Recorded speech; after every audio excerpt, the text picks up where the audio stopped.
There are allegations which come from the other side of not just purchase of oil, but profiting from oil. How do you respond to those accusations? Look, it's funny you have people who work for a pro-business American administration accusing other people of doing business. Okay, that's really curious. But here's the point. If you have a problem buying oil from India, oil or refined products, don't buy it. Nobody forced you to buy it. I mean, but Europe buys, America buys. So you don't like it, don't buy it. That's a good point. But at the same time, you've come out in public, and now things are that with the previous Biden administration, there was an understanding of sorts, or no, there wasn't on the oil issue. Yeah, it was an understanding. There were a series of very explicit conversations. If you could very explicit conversations saying, look, we have no issues with your buying. Look, how did that whole price cap idea come? If the Europeans and the Americans, you can't say I object to your buying oil, but I have a price cap. The idea of a price cap is you accept that people buy that oil. So the fact that you devised the price cap meant that you accept that there's an oil trade going on with Russia. Otherwise you wouldn't need a price cap.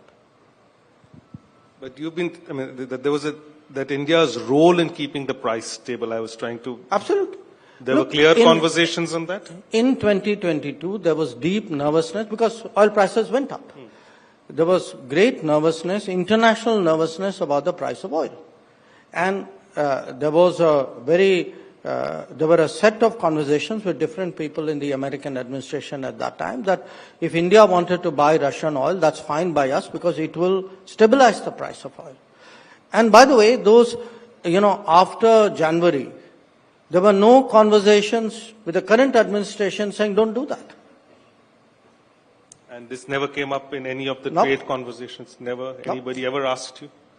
No, I wasn't doing the trade. But no, it's not. Look, our trade conversations pertain to our bilateral trade. Our trade conversations did not, the trade conversations did not go into... But they are linking it, so they should have obviously... Yeah, but, as I said, that was not the case. There were no discussions on this issue before their position was made public. They've used the term national security tariff. We had Shashi Tharoor yesterday who called it sanctions. How do you look at national security tariff as just the way it has been framed and sort of pushing India in that? Param, I'm not going to get into definitional debates. My point is a very clear point, which is that we are buying oil to stabilize the oil markets. Yes, it is in our national interest. We have never pretended otherwise, but we also say it is in global interest. And you call it what you will, I don't think that is the relevant point. I think the relevant point is that levying tariffs on a country for doing what it has been doing openly with, and which other countries continue to do in larger volumes than us, is, in our view, unfair and unjustified. Beyond that point, whether you call it this or that, I don't think makes a difference. How do you see the road ahead? Well, I see the road ahead as, we are two big countries. We need to have conversations. We are, as I said, the lines are not cut. People are talking to each other. And we will see where that goes. We hear that an ambassador has been appointed. Yeah, I read about it too. No views yet on that? Look, I am a foreign minister. I don't comment on ambassadorial appointments of other countries. That too